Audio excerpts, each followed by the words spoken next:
একাত্তর টিভির জন্মদিন, শুভ দিন। একাত্তর টিভির জন্মদিন, শুভ দিন। একাত্তর টিভির জন্মদিন।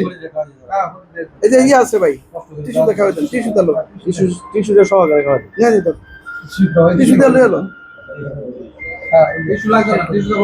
আস্তে আস্তে কিছু ভিডিও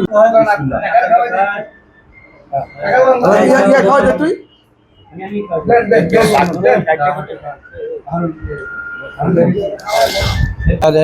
৭১ টিভি ১৪ থেকে ১৫-তে পদার্পণ করছেন।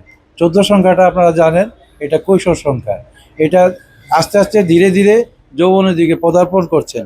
সাফল্যের সাথে ২১ টিভি আপনাদের বাংলাদেশ, ৭১ টিভি বাংলাদেশে পরিচালিত হচ্ছে। আর ৭১ মানে আপনারা জানেন, ৭১ সাথে আমাদের একটা আবেগ জড়িত। এই দেশ ৭১-এ স্বাধীন হয়েছে, একটা সার্বভৌম পতাকা পেয়েছি, একটি স্বাধীন রাষ্ট্র পেয়েছি।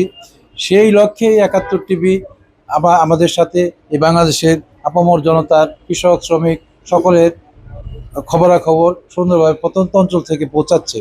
সেই জন্য ৭১ টিভিকে আমরা সকলে পছন্দ করি। ধন্যবাদ ৭১ পরিবারকে আমাকে আজ এখানে আমন্ত্রিত করাতে। আমি সোনারগাঁ থানা বিএমপি পরিবারের পক্ষ থেকে ৭১ টিভিকে আমি ধন্যবাদ জ্ঞাপন করছি।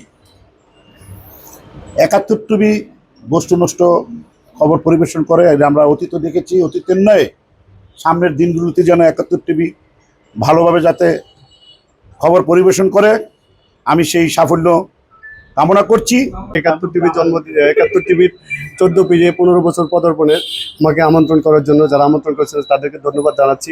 ৭১ টিভি আসলে বস্তুনিষ্ঠ সংবাদ প্রচার করছে, এই জন্য ৭১ টিভি অন্যান্য টিভির চাইতে বর্তমানে অনেক এগিয়ে যাচ্ছে। এদের সংবাদ, এদের প্রচারণা অনেক সুন্দর। ৭১ টিভির সর্বাঙ্গীন সাফল্য কামনা করছি। এবং দমে না থামে না এই স্লোগান সামনে নিয়ে ৭১ টিভির পথ চলা। আমি ৭১ টিভির সমৃদ্ধি ও শান্তি কামনা করি। ৭১ টিভি সামনের দিক দিয়ে আরও ভবিষ্যতে আরও ভালো করবে এবং বস্তুনিষ্ঠ সংবাদ উপস্থাপন করবে, এই প্রত্যাশা রেখে আমি আমার ৭১ টিভির ১৪ পেরিয়ে ১৫ দমে না থামে না এই স্লোগানকে সামনে রেখে ৭১ টিভির আজকের যে জয়যাত্রা, আজকের যে আয়োজন, সেই আয়োজনে যারা এখানে অংশগ্রহণ করছেন তাদের সকলকে শুভেচ্ছা জানাচ্ছি এবং ৭১ টিভির উত্তরোত্তর সমৃদ্ধ কামনা করছি। ৭১ টেলিভিশনের ১৫ বছর পদার্পণে এই টেলিভিশন সংশ্লিষ্ট সবাইকে জানাচ্ছি আন্তরিক শুভেচ্ছা অভিনন্দন। বাংলাদেশের জন্ম হয়েছিল ১৯৭১-এ, সে ৭১-এর সাথে মিল রেখে এই ৭১ টেলিভিশন বাংলাদেশের কথা বলবে, বাংলাদেশের মানুষের কথা বলবে এবং বাংলাদেশকে বিশ্ব দরবারে একটি সুউচ্চ স্থানে পৌঁছে দেবে, সে আশা ব্যক্ত করছি। এবং